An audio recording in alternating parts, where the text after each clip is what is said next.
नमस्ते बच्चों, ऑनलाइन विद्यालय में आपका स्वागत है। आज हम लोग पढ़ने वाले हैं क्लास 10th मैथ का एक्सरसाइज 1.2। देखिए, आज हम लोग करेंगे एग्जाम्पल 9, 10, 11। इसको बहुत अच्छे तरीके से समझेंगे और क्वेश्चन 1, 2, 3 करेंगे एक्सरसाइज 1.3 का। देखिए, इसमें हम लोग को प्राइमरी सीखना है √2, √3 और √5 एक अपरिमेय संख्या है। इसको सिद्ध करने के लिए हमें सीखना है, बस और कुछ भी नहीं सीखना है। ठीक है, तो इस वीडियो में हम लोग इसी पे बात करेंगे। कैसे? देखिए, एकदम आसान भाषा में हम समझेंगे, स्टेप बाय स्टेप आप करते जाइए तो हम समझ जाइएगा। बिल्कुल एग्जाम में वैसे ही लिख दीजिएगा।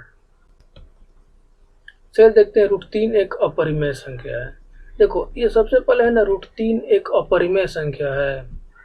तो हमको सबसे पहले एक कल्पना कर लो। मान लो ये परिमेय संख्या दिया है, तो तुम कल्पना करो कि नहीं। हम मान रहे हैं, माना कि √3 एक परिमेय संख्या है।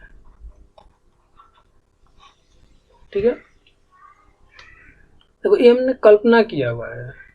तो परिमेय संख्या को हम कैसे लिखते हैं? p/q के रूप में लिखते हैं। तो देखो, जहां पे ये p/q का है, यहाँ पे ये p एंड q क्या है? सहअभाज्य है। p और q सहअभाज्य है, मतलब कि सहअभाज्य मतलब को प्राइम है।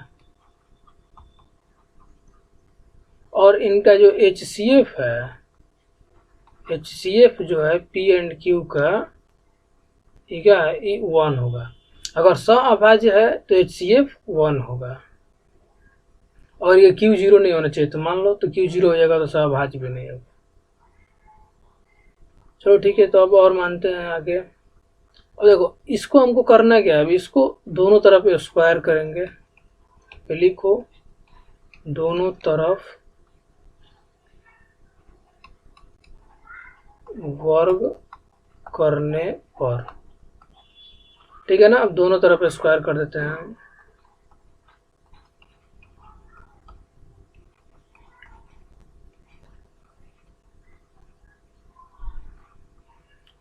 तो ये 3 हो जाएगा और ये p²/q²। यहाँ पे क्या क्या? 3q² बराबर p² आ गया। तो यहाँ पे क्या होगा? q² बराबर p²/3 आ गया। ये 3 मतलब क्या आया? करे कि q² बराबर p² में अगर 3 से भाग देंगे तो q² आएगा। ठीक है, ये हमारा हो गया समीकरण 1। अब देखो, कुछ यहाँ पे तुम्हारा जो प्रमेय है, तुम्हारे बुक में प्रमेय 1.3 है, उसका हम सहारा लेते। देखो इसे क्या है, यदि p² 3 से विभाज्य है, क्या है? p² 3 से विभाज्य है, तो तुम्हारा p भी 3 से विभाज्य होगा। ठीक है, अगर देखो p² अगर 3 से विभाज्य है, अगर भागा लग जा रहा है, तो p भी 3 से विभाज्य होगा। ये एकदम परिमेय है, हमारे एनसीईआरटी बुक में लिखा हुआ है। 1.3 परिमेय है, पढ़ लेना उसको, देखना उसमें लिखा हुआ है। तो देखो क्या होगा ये, तो p भी 3 से विभाज्य होगा। तो चलो हम यहाँ पे p को 3 से भाग देते हैं। अगर हम p को 3 से भाग देंगे तो कुछ तो बचेगा। तुम कुछ भी मान लो PQ, हम यहाँ पे R मान लेते हैं। मतलब ये R बार में मतलब कट रहा है 3 से। तो यहाँ पे P बराबर क्या आ गया? 3R आ गया ना। ये हमारा समीकरण 2 हो गया। अब देखो, अब इसी को समीकरण 1 में, समीकरण 2 का मान रखने पर, समीकरण 1 में समीकरण 2 का मान रखने पर, तो यहाँ पे क्या है, क्यू स्क्वायर बराबर पी स्क्वायर बाई 3 है। तो अब हमको तो क्यू स्क्वायर बराबर पी का मान कितना है, यहाँ पे देखो ये 3r है, तो हम लिख दे रहे हैं 3r बटा में 3 और इसका ये होल स्क्वायर है। तो क्यू स्क्वायर बराबर लिखोगे तो कितना हो जाएगा, ये 9r स्क्वायर बाई 3 है। तो ये 3 से ये 3 मरतबा कट जाएगा, तो कितना हो गया, क्यू स्क्वायर बराबर 3r स्क्वायर हुआ। यहाँ पर मेरा पेज भी कम पड़ जा रहा है इसके लिए।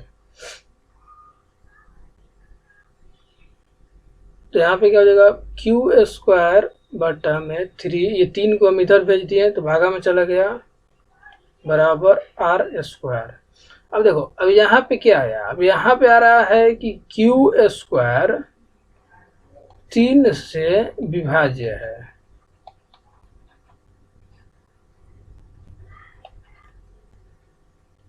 कह रहे क्यू स्क्वायर 3 से विभाज्य है, तो क्यू भी 3 से विभाज्य होगा। अब बिल्कुल ऐसा ही लिखोगे, तो क्यू भी 3 से विभाज्य होगा। अब देखो अब हमने क्या क्या कर दिया, यहाँ पे मेरा पी स्क्वायर भी 3 से विभाज्य हो गया और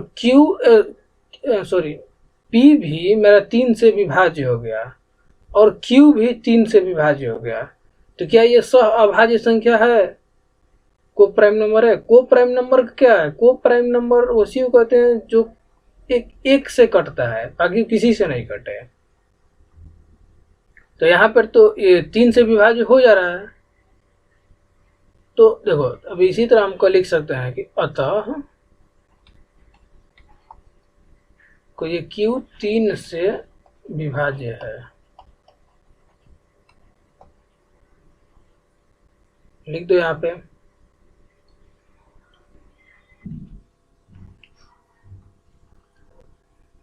अतः P एंड Q दोनों 3 से विभाजित हैं।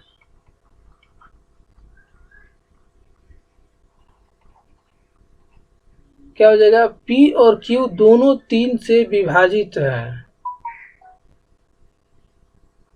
अतः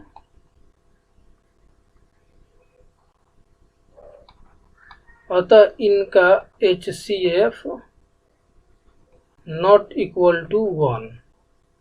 देखो अगर P और Q जो 3 से दोनों विभाजित है तो क्या इसका HCF 1 आएगा, बिल्कुल नहीं आएगा।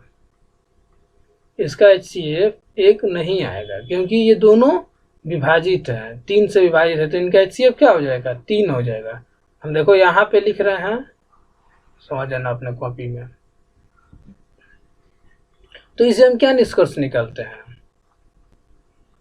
अगर ये दोनों 3 से विभाजित है तो इससे क्या क्या निष्कर्ष निकलता है कि अतः, फिर लिखेंगे नीचे HCF 1 है, अतः P एंड Q सह अभाज्य नहीं है। फिर क्या हो गया, इसलिए हमारी कल्पना गलत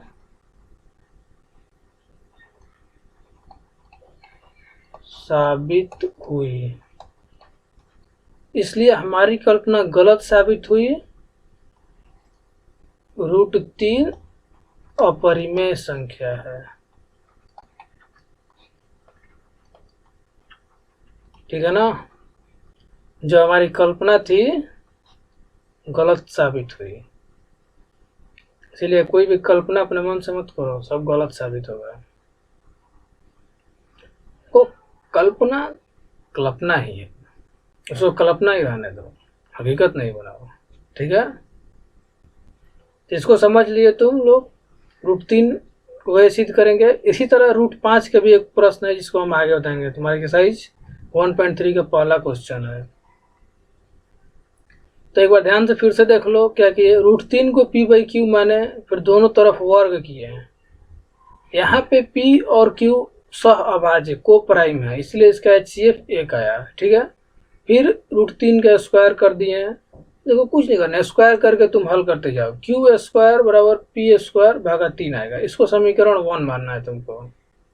और फिर देखो ये अगर पी स्क्वायर को 3 से विभाज्य है तो पी भी 3 से विभाज्य होगा, ठीक है ना। मतलब अगर पी स्क्वायर कुछ भी पी हो, अगर वो 3 से विभाज्य है तो पी भी 3 से विभाज्य होगा। एकदम ये सिद्ध थ्योरम है, तुम कोई भी अंक ले सकते हो। तो यहाँ पे हम p को भी फिर 3 से भाग लगा दिए हैं। 3 से p को भाग लगाएं तो क्या बच्चे मिला, मेरे को r मिला। अब तो p बराबर क्या हो जाएगा, p बराबर 3r। इसको इक्वेशन 3 मान लिया। और ठीक इसी का मान, जो p का जो ये मान मिला है ना 3r, ठीक एकदम इसी को हम ले करके इक्वेशन 1 में रख दिए हैं। समीकरण 1 में इसी का मान रख दिए हैं, बस और कुछ नहीं। इसी का मान रख दिया समीकरण 1 में। तो यहाँ पे क्यू स्क्वायर के भी 3 से भाग लग गया, तो क्यू स्क्वायर भी 3 से भाग लग गया, तो क्यू में भी 3 से भाग लग गया। तो देखो, तो हमने माना था कि पी और क्यू सहअभाज्य है, इसमें एक के सिवा किसी से भाग नहीं लग सकता। लेकिन हमने यहाँ पे सिद्ध कर दिया कि पी भी 3 से भाग लग जाएगा और क्यू में भी 3 से भाग लग जा रहा है। इसीलिए जो हमने माना है कि p और q सहअभाज्य है या रूट 3 एक परिमेय संख्या, वो गलत माना है हमने। ना ही p और q सहअभाज्य भी नहीं है और वो परिमेय संख्या भी नहीं है। इसीलिए क्या है वो, इसलिए अपरिमेय संख्या है। चलो आगे बढ़ते हैं। देखो ये उदाहरण है 5 माइनस रूट 3 एक अपरिमेय संख्या है। देखो इसको हम लोग 2-3 तरीके से करेंगे।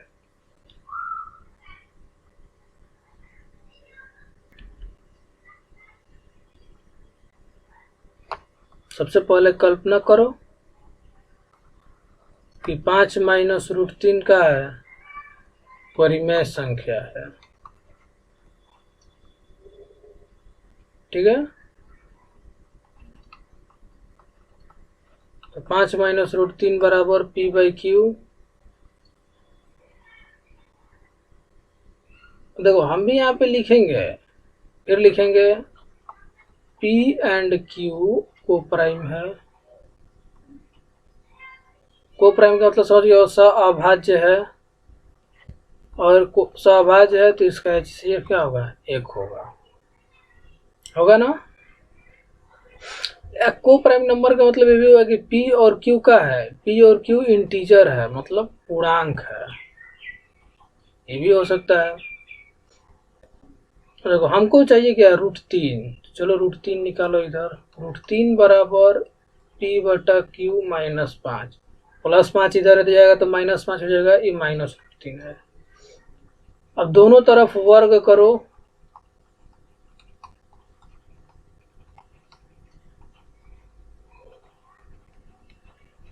दोनों तरफ वर्ग करने पर, दोनों तरफ वर्ग करोगे तो यहाँ पे तुम लिख करके रूट 3 माइनस रूट 3 का होल स्क्वायर p/q माइनस 5 का होल स्क्वायर। तो यहाँ पे आ गया तुम्हारा 3, ये हो गया p माइनस 5 का इसका होल स्क्वायर बटा में इस तरह q का होल स्क्वायर। थोड़ा हम इसको इस तरह लिखेंगे यहाँ पे, यही नहीं कि होल स्क्वायर टूट देना है स्क्वायर माइनस बी स्क्वायर का फॉर्मूला पे, सब झूठ मोट का।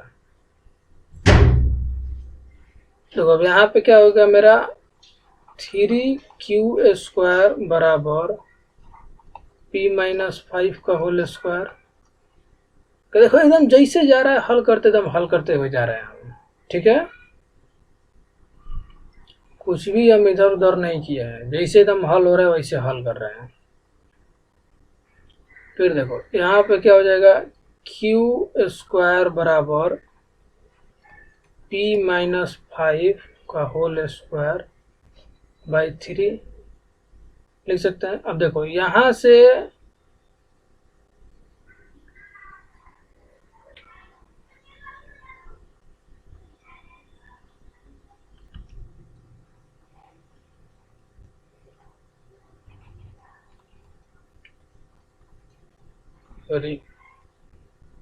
ये क्यू बराबर ये p-5 का होल स्क्वायर बटा में 3q। देखो ये क्यू स्क्वायर यहाँ पे 2 को था तो एगो को हम इधर ला दिए। तो देखो अब यहीं पे हम सीधे लिख सकते हैं कि पूर्णांक, ये क्यू क्या है हमारा पूर्णांक है, को प्राइम नंबर मान है, पूर्णांक भी लिया हुआ है। तो पूर्णांक जो है ये परिमेय संख्या नहीं होता है, परिमेय या भिन्न जो है नहीं होता है। देखो कैसे भिन्न हो गया, p-5 बटा में q, दोनों को प्राइम है तो यहाँ पे आपस में कटेंगे नहीं। अब कटेंगे नहीं तो ये जो पूर्णांक बच गया मेरा q, ये परिमेय संख्या में कैसे आ गया। अगर हम 5 को 3/2 तो नहीं लिख सकते ना इसे, तो ये परिमेय संख्या हो गया। और ये 5 क्या है, 5 पूर्णांक है।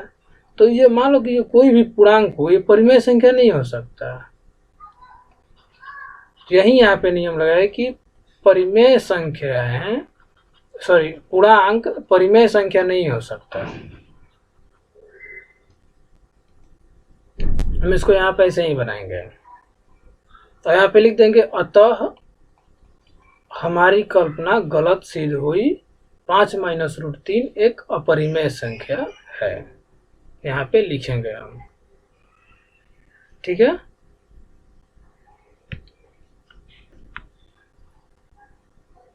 और देखो एक बात कर रहे थे दूसरी विधि का, तो देखो दूसरा विधि हम पहले ही बना चुके हैं। यहाँ पे तुम सब लिख दिया, ठीक है। अब आ जाओ सेकंड पे, ठीक है। देखो सेकंड पे ये क्या है, 3 बराबर यहाँ पे p-5 बटा में q स्क्वायर है ना। तो यहाँ से छोड़ो, यहीं पे आओ।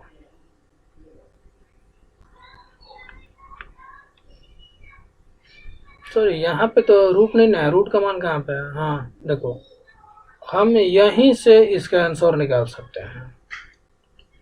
तो कैसे निकाल देंगे, -√3 जो है ये क्या है तुम्हारा, ये अपरिमेय संख्या है, ठीक है। फिर यहाँ पे p/q क्या है, p/q एक परिमेय संख्या है। -5 क्या है, 5/1 की भी परिमेय संख्या है। तो अगर कभी भी अगर हम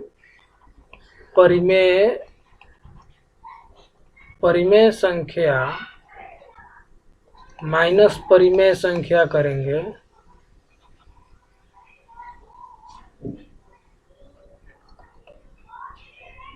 माइनस परिमेय संख्या करेंगे तो हमेशा क्या आएगा, तो हमेशा हमको परिमेय संख्या ही मिलेगा,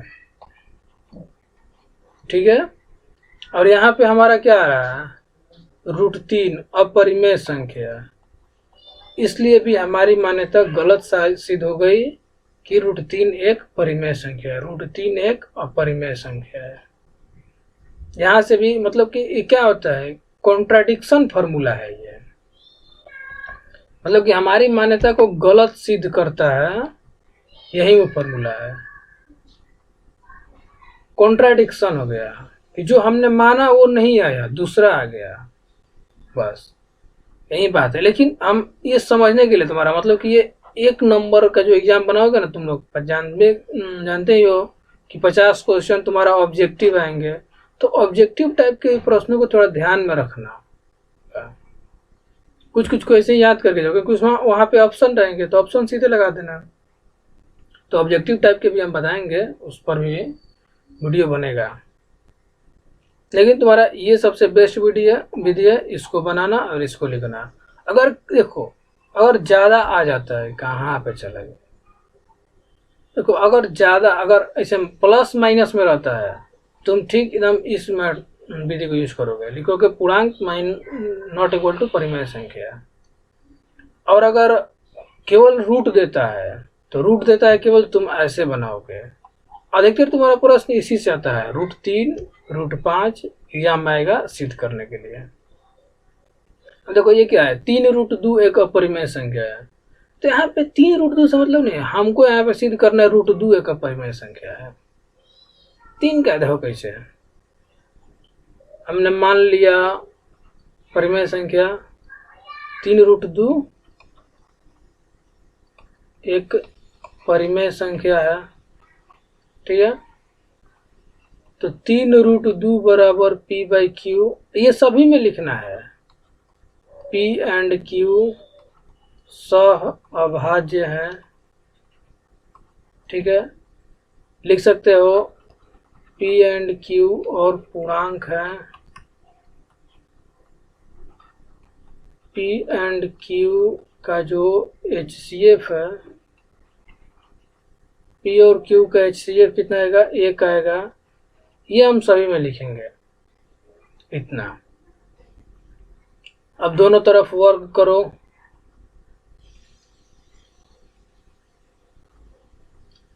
वर्क करोगे तो कितना आ जाएगा।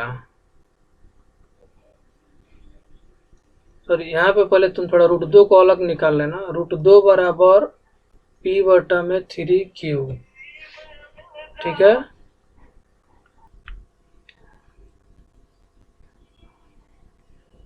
और देखो दोनों तरफ वर्ग करो तो √2 का होल स्क्वायर, सॉरी √3 लिख दिए, √2 का होल स्क्वायर p/3q का होल स्क्वायर हो गया। दोनों तरफ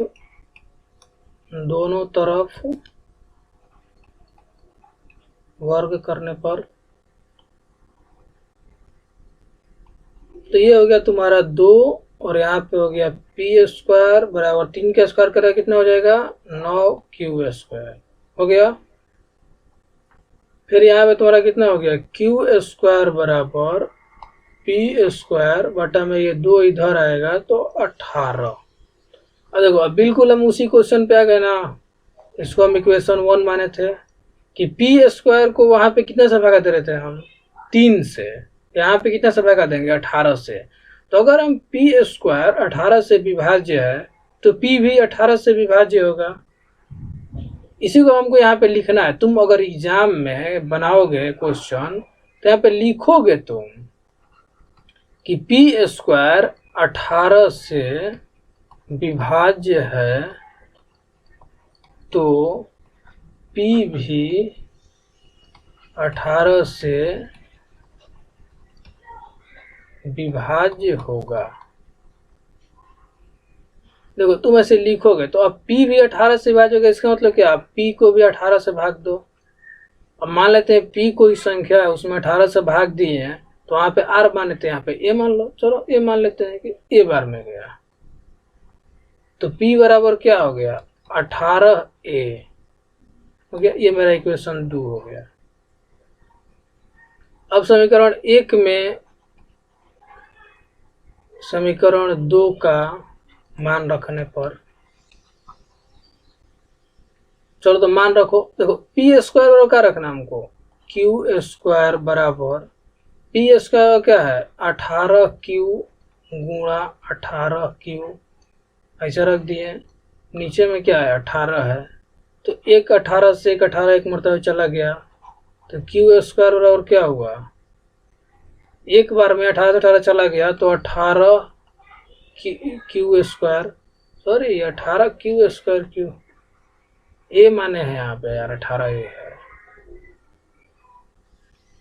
ये क्यू नहीं है, ए है, ध्यान देना, दोनों एक ही जैसा लिखा रहा है। ये है a²। तब जब यहाँ पे a² बराबर क्या हो गया तुम्हारा, q² बटा में 18। अब यहाँ पे देखो ठीक एकदम हम उसी तरह लिखेंगे कि q² 18 से विभाज्य है तो q भी 18 से विभाज्य होगा, ठीक। क्यू स्क्वायर 18 से विभाज्य है तो क्यू भी 18 से विभाज्य होगा।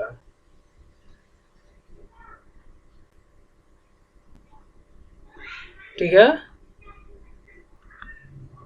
ध्यान से सुनो, जो बोल रहे हैं वो लिख लो कॉपी पे। कह लेंगे हम नहीं लिखेंगे, अब जगह नहीं बचा हुआ है। तो क्या हो जाएगा, देखो तो P एंड Q भी, ये भी 18 से विभाज्य होगा। देखो तो लिखेंगे P और Q भी 18 से विभाज्य होगा, अतः ये सह अभाज्य नहीं है और इनका HCF 1 के बराबर नहीं होगा। ठीक है, और इनका HCF नॉट इक्वल टू 1। अतः हमारी कल्पना गलत सिद्ध हुई। 3√2 एक अपरिमेय संख्या है। चलो आगे बढ़ते हैं। देखो आ गए हम अपने एक्सरसाइज 1.3 क्वेश्चन पे। सॉल्व करें इसको। देखो √5 एक अपरिमेय संख्या है, बिल्कुल उसी तरह। देखो हम जल्दी जल्दी कर दे रहे हैं, तुम सब एकदम समझते जाना, लिखेंगे ज़्यादा नहीं, केवल सॉल्व करेंगे। माना, जानते हो क्या मानोगे, √5 एक अपरिमेय लिख रहे हैं, परिमेय संख्या है। क्या हो गया, तो √5 को हम P/Q मानेंगे। यहाँ पे P एंड Q को प्राइम है। P एंड Q का क्या होगा, HCF जो है 1 है, लेकिन इसको देखो ऐसे नहीं लिखते हैं, लिखेंगे HCF P एंड Q बराबर 1, लिखा ऐसे जाता है। अब हो गया दोनों तरफ वर्ग करने पर, दोनों तरफ वर्ग करेंगे तो कितना हो जाएगा, √5 का स्क्वायर करेंगे 5 बराबर P² बटा में Q²। तो यहाँ पे क्या हो जाएगा, Q² बटा P² बटा 5। अब देखो बिल्कुल वही सिचुएशन कि P² अगर 5 से विभाज्य है तो P भी क्या होगा, 5 से विभाज्य होगा। यहाँ पे तुम हिंदी में लिखोगे। ठीक है, तो P को भी 5 से भाग दो। P² अगर 5 से विभाज्य है तो P भी 5 से विभाज्य होगा। तो इसमें भाग दोगे तो कितना बार में जाएगा, मान लेते हैं R बार में गया, तो P बराबर क्या हो गया, 5R हो गया। अब इस समीकरण तुम्हारा 2 हुआ, इस समीकरण तुम्हारा 1 था। अब यहाँ पे तुम मान रखोगे अपना, समीकरण 1 में मान रखते रहे हैं Q² बराबर 5R का होल स्क्वायर बटा में 5।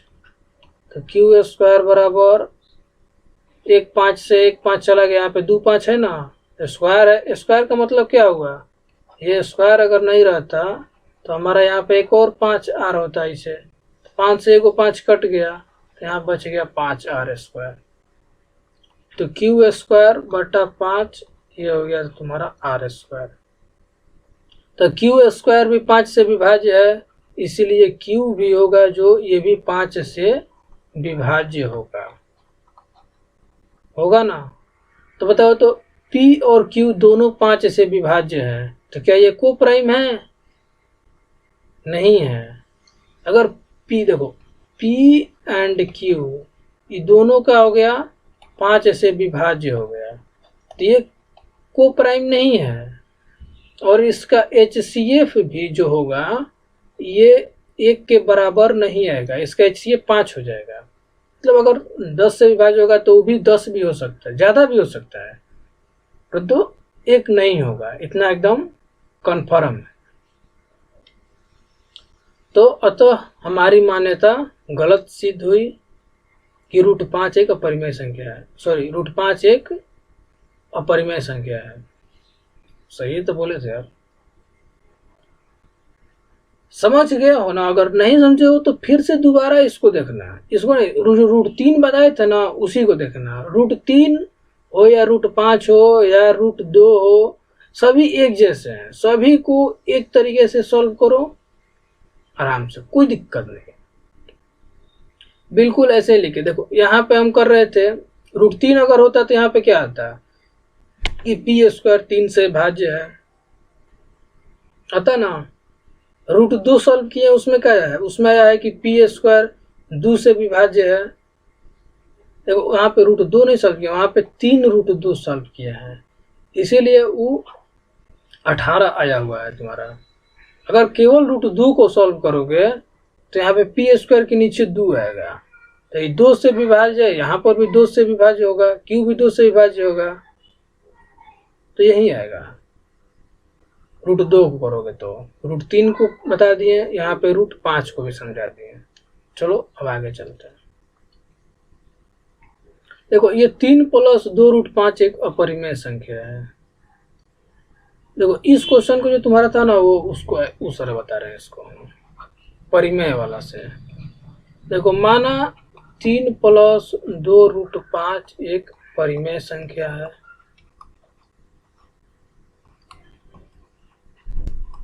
क्या मान लिया हमने? परिमेय संख्या है। 3 प्लस 2 रूट 5 बराबर पी बाई क्यू, जहाँ पे पी एंड क्यू का है,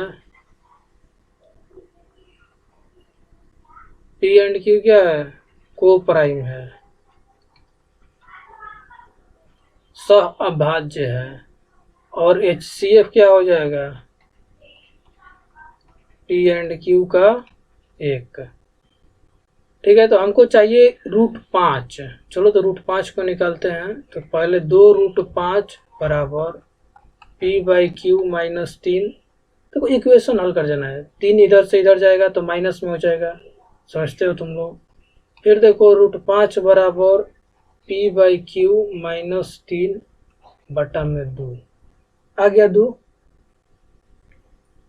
अब देखो यहाँ पर भी देखो समझो, हम इस क्वेश्चन को यहाँ पर ऐसे भी लिख करके अगर कम नंबर में रहेगा, मान लो क्वेश्चन तुम्हारा 2 नंबर में आए, 2 नंबर में आए या 3 नंबर में, तुम इसको यहाँ पर भी लिख के छोड़ सकते हो, एग्जामिनर को समझ में आना चाहिए। यहाँ पे लिख क्या लिखोगे कि पी बाई क्यू परिमेय संख्या 3 परिमेय संख्या 3 एंड 2 लिख दो, यहाँ पे ऐसे लिख दो 3 एंड 2 परिमेय संख्या है। इसलिए हम परिमेय संख्या में जोड़ करेंगे या गुणा करेंगे या भागा करेंगे। परिमेय संख्या से परिमेय संख्या में कुछ भी करेंगे तो हमारा आंसर क्या आएगा? परिमेय संख्या आएगा। लेकिन रूट 5 क्या है हमारा? रूट 5 हमारा एक अपरिमेय है ना। तो ये क्या करता है? ये हमारे जो नियम है उसको विरोधाभास करता है। देखो हमको इसको क्या कहते हैं? इसको कहते हैं हम प्रूफ बाई कॉन्ट्राडिक्शन, मतलब विरोधाभास के द्वारा सिद्ध किया गया। समझ गए ना? अगर तुमको इस तरह नहीं बनाना है तो बाकी एक तुमको बताए ही है कि जो भिन्न जो पूर्णांक हैं वो नॉट इक्वल टू परिमेय संख्या है, उस पे हम इसको बना देंगे। तो चलो उस पे हम तुमको बना दे रहे हैं।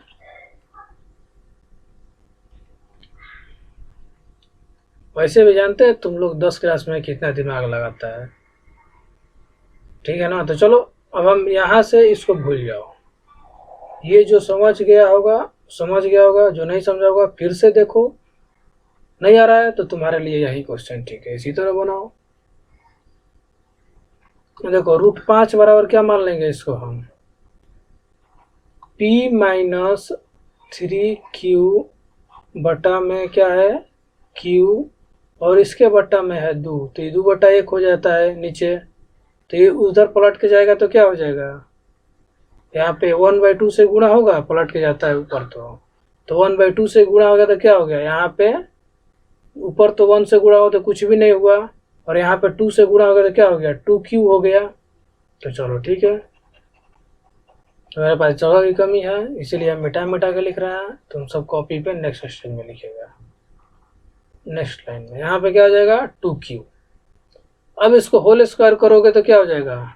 5 बटा में p माइनस 3q का होल स्क्वायर बटा में 2 इंटू 4q का होल स्क्वायर हो गया। तो इधर क्या हो जाएगा, क्यू स्क्वायर बराबर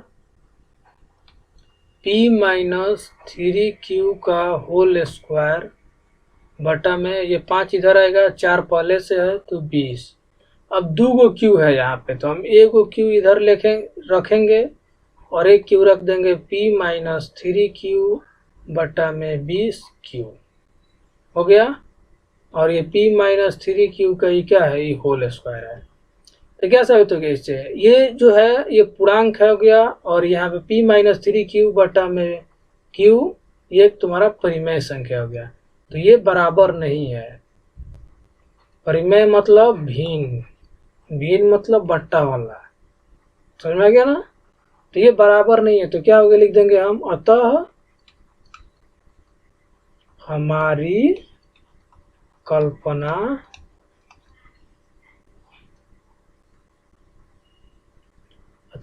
कल्पना गलत सिद्ध हुई। हो गया। यहाँ पे सब कल्पना ही केवल गलत सिद्ध करना है, बाकी कुछ नहीं है। कल्पना है, गलत सिद्ध करो, जैसे सिद्ध करना है सिद्ध कर दो, ठीक है। अब देखो ये क्वेश्चन है, कुछ सिद्ध कीजिए निम्नलिखित संख्याएं या परिमेय है। 1 में देखो तो हल्का हल्का समझा दे रहे हैं, बाकी तुम सब बनाएगा अपने से। 1/√2 है, इसको तुम p/q मानते हो, ठीक है। तो हम यहीं पे अगर इसको ऊपर नीचे गुणा कर, देखो इस हम डायरेक्ट भी यहाँ पे √3 बराबर q/p लिख सकते हैं उल्टा करके, लेकिन तुम सब अभी घबरा जाएंगे सर जी कैसे लिखते हैं। तो देखो कैसे लिखते हैं हम इसको, √2 से इधर गुणा करोगे, क्रॉस मल्टीप्लिकेशन होता है ना। देखो इधर क्या हो जाएगा, q बराबर √2p हो जाएगा, इधर से आ गया। तो अब हम p को इधर नीचे भेज सकते हैं भाग में, तो q/p हो गया, बराबर में √2 आ गया, बिल्कुल यहीं आ गया, q/p, √2 बराबर q/p, बस यही है। हम इसको अगर दोनों को नीचे ऊपर करते हैं, इसको भी ऊपर कर दें, इसको नीचे कर दें, फिर इसको नीचे कर दें, इसको ऊपर कर दें, कोई फर्क नहीं पड़ता है, बात वही रहती है, ठीक है। लेकिन मतलब कि ये ऐसे ही होता है, काम करता है, ठीक है। तो p/q √2 बराबर p/q मान लिए तुम सब, ये क्वेश्चन। फिर इसको होल स्क्वायर करोगे, तुम्हारा 2 बराबर q²/p² आएगा। फिर वही सिचुएशन जाएगा, यहाँ पे देखो तुम्हारा √2 आ गया सिद्ध करने के लिए। यहाँ पे तुम्हारा p² बराबर q²/2 आ गया। क्या लिखोगे, q² 2 से विभाज्य है, तो q भी 2 से विभाज्य होगा, तो फिर q में 2 से भाग दोगे, बाकी आगे चले जाओगे उसी तरह। लास्ट में वही लिखोगे कि p एंड q दोनों 2 से विभाज्य हैं, अतः यह सह अभाज्य नहीं है, मतलब को प्राइम नहीं है। इन p एंड q का HCF भी 1 के बराबर नहीं है, अतः हमारी कल्पना गलत सिद्ध हुई, या हमारी मान्यता गलत सिद्ध हुई। √2 एक अपरिमेय संख्या है, ठीक है, ऐसे ही लिखोगे। देखो 7√5 है, इसको भी हम p/q मानेंगे। स्क्वायर करोगे तो इधर कितना हो जाएगा, 5। देखो सबसे पहले हमको इस 7 को इधर लाना पड़ता है, p/7q। अब इसको स्क्वायर करोगे तो कितना हो जाएगा, 5 का p² बराबर 49 का q²। अब ये तुम्हारा q² इधर आ गया, तो क्या हो गया, p² बराबर 5 गुणा 49। क्या लिखेंगे हम, p² 5 गुणा 49 से भागा लग सकता है इसमें, मतलब विभाज्य है, तो p भी 5 गुणा 49 से विभाज्य होगा। देखो ये बिल्कुल अब तुम्हारा इसी पे गया। देखो हमारा यहाँ पे कितना आ गया, 5 गुणा 49 आ गया ना p²। देखो तुम पहले जो क्वेश्चन बनाए हो, यहाँ पे कहाँ गया, देखो यहाँ पे क्या था, p² बराबर 18 आया है, इसको हम 18 से भाग दे रहे हैं ना, ठीक। देखो एकदम इस संख्या को, इसको हम यहाँ पे देखो p² को 3 से भाग दे रहे हैं, सबका वही है, जो डोमिनेटर है, जो हर है, इसी को केवल भाग ये बदलेगा। यहाँ पे हमने 3 से भाग दिया है, यहाँ पे हम कितना से भाग दे रहे थे, हाँ यहाँ पे हम 18 से भाग दे रहे हैं, और यहाँ पे हम 5 गुणा 49 से भाग दे रहे हैं। यहाँ पे हम 5 गुणा 49 से भाग दे रहे हैं, बाकी और कुछ भी नहीं है, सब कुछ वही है। जैसे उसमें बनाए थे उसी तरह इसमें भी लिख दोगे, और कुछ भी नहीं है। यहाँ पे क्या है, 6 प्लस रूट 2। तुम 6 प्लस रूट 2 को कैसे लिख सकते हो, इसको भी तुम पी बाई क्यू के फॉर्म में लिख सकते हो। ये तुम्हारा किस पे बनेगा, पूर्णांक। देखो जिसमें भी प्लस माइनस आ जाए ना उसको पूर्णांक वाले पे बना दो। दो तो तुमको नियम बता दिए, पूर्णांक नॉट इक्वल टू परिमेय संख्या। ये तुम्हारा 6 प्लस रूट 2 इस पे बनेगा। यहाँ पे रूट 2 बराबर क्या मान लोगे, p माइनस क्यू, बट इधर माइनस चला जाएगा 6। इसको हल करोगे तो अगर मान लो इसको हल करोगे तो p माइनस 6 क्यू बटा में क्यू रूट 2 होल स्क्वायर कर दोगे तो ये भी क्यू स्क्वायर, सब स्क्वायर, यहाँ पे क्या हो जाएगा 2 आ जाएगा। देखो मैं एक स्टेप आगे लिख दे रहा हूँ, तुम लोग समझ जाना। क्यू स्क्वायर बराबर कितना हो जाएगा, p माइनस 6 क्यू का होल स्क्वायर बटा में 2। अब यहाँ पे हम q बराबर एक q यहाँ से हम यहाँ पे भेज दिए q, यहाँ पे एक q भेज दिए, तो ये जो q स्क्वायर था ये खाली q रह गया। तो ये क्या हो गया, ये पूर्णांक हो गया। अब पूर्णांक से यहाँ पे क्या हो गया, परिमेय संख्या हो गया। तो ये दोनों भी बराबर नहीं हो सकते हैं। तो पूर्णांक equal to not equal to, पूर्णांक परिमेय संख्या नहीं है। हो गया, ये हमारा प्रूफ हो गया। देखो सभी क्वेश्चन को तुम इसी तरीके से बना सकते हो। आगे तो अब प्रश्नावली 1.3 खत्म हो गया। चलो चैनल को सब्सक्राइब करो और लाइक एंड शेयर करो। मिलते हैं नेक्स्ट वीडियो में। जय हिंद।